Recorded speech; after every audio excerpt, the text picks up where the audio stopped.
Siku za hivi karibuni kumekuwa na taharuki zinazosababisha vurugu lakini na ukosefu wa amani pamoja na utulivu katika jamii, na hii imekuwepo maeneo mbalimbali nchini na mkoa wetu wa Rukwa ukiwa ni mmojawapo. Hali hii imesababishwa na baadhi ya watu kuzusha kwamba wameibiwa nyeti zao.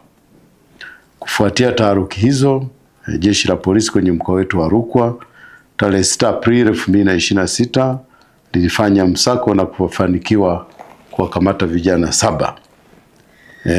Na wote ilikuwa ni wilaya ya Sumbawanga. Vijana hawa ni wale waliozusha kwamba wameibiwa nyeti zao.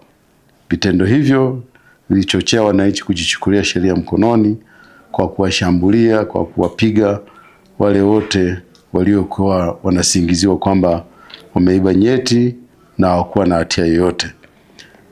Vijana wawili kati ya hao 7 tuliowakamata ambao ni Haruni William Mengo ana miaka 24, mkazi wa Karabazite, na mwingine Isaac Simon Kaniki miaka 19, mkazi wa Mshani, wamefikishwa mahakamani na wameweza kupatikana na hatia. Wote wawili wamepewa adhabu ya kutumikia kifungo jela kwa miezi 6 kila mmoja. Adhabu hiyo ya kifungo imetolewa leo tarehe 8 Aprili 2026 na Mheshimiwa Hakimu Wilgis Mbunda ni wa Mahakama ya Mwanzo Kipeta wilaya ya Sumbawanga. Ni kwamba hawa vijana tarehe 6 mwezi wa 4 2026 huko kijiji cha Mshani wilaya ya Sumbawanga walimzushia bwana mmoja anaitwa Isa Athumani Kidungwe miaka 56, mkazi wa Ndeni Tanga, kwamba ameibia nyeti zao, hivyo alishambuliwa kwa kupigwa maeneo mbalimbali ya mwili wake na kumsababishia maumivu. Watuhumiwa wengine 5 ambao tunaendelea kuwashikilia ni Geoffrey Mirumba Dominic ana miaka 24, Jafari Nebat Sanjira yana miaka 25. Hawa wawili ni wakazi wa Kilangawana. Lakini mwingine ni Huruma Geoffrey Kasonso ana miaka 18, mkazi wa Kiria Matundu.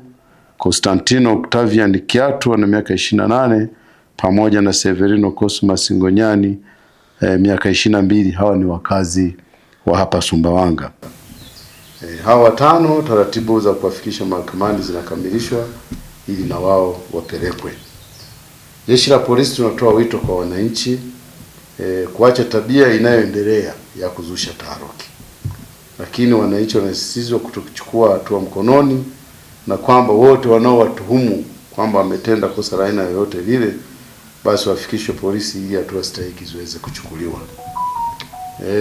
Kingine ni kwamba wananchi tunawahimiza kutoa taarifa mapema pale wanapobaini kwamba kuna viashiria vya vurugu au uhalifu aina yoyote ile, watoe taarifa mapema kwa Jeshi la Polisi.